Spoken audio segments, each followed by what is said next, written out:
Waktu Habib Bahar bin Smith ditantang untuk tes DNA karena ada beberapa pihak yang meragukan silsilahnya, maka Habib Bahar mengajukan beberapa syarat. Yang pertama itu adalah bongkar makam Rasulullah dan kemudian ambil darahnya.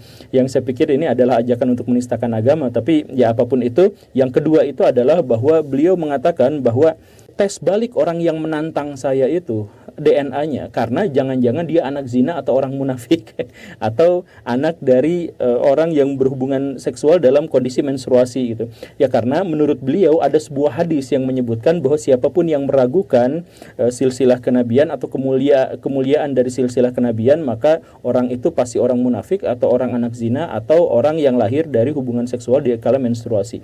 Nah, bagaimana ceritanya ada hadis yang semacam itu? Kenapa beliau menyebut itu adalah sebuah hadis?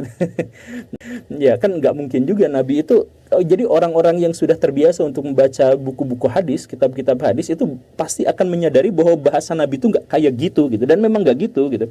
Tapi setelah ditelusur ternyata ya memang ada, ternyata berasal dari riwayat Imam Baihaqi. Walaupun saya meragukan beliau membaca langsung dari kitab yang dimaksud, saya duganya beliau itu membaca kitabnya Imam Jalaluddin As-Suyuti. Jadi Ihyaul Mayyit fi Fadail Ahlul Bait itu yang saya duga tuh yang kecil, yang pendek itu. Nah, hadis itu sebenarnya adalah hadis palsu. Penjelasannya itu adalah yang pertama bahwa hadis itu ahad, gorib. Jadi hadisnya hanya diriwayatkan oleh satu orang, satu jalur itu nggak ada yang lain, dan dari jalur itu mau diterima ini adalah hadis doif gitu ya.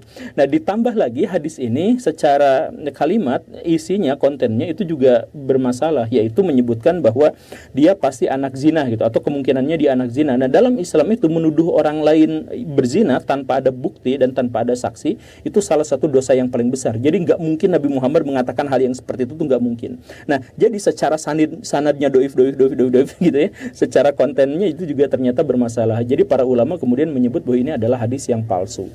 Nah, tapi bagaimana ceritanya hadis yang palsu ini digunakan untuk melindungi silsilah atau melindungi kemuliaan Habib Bahar?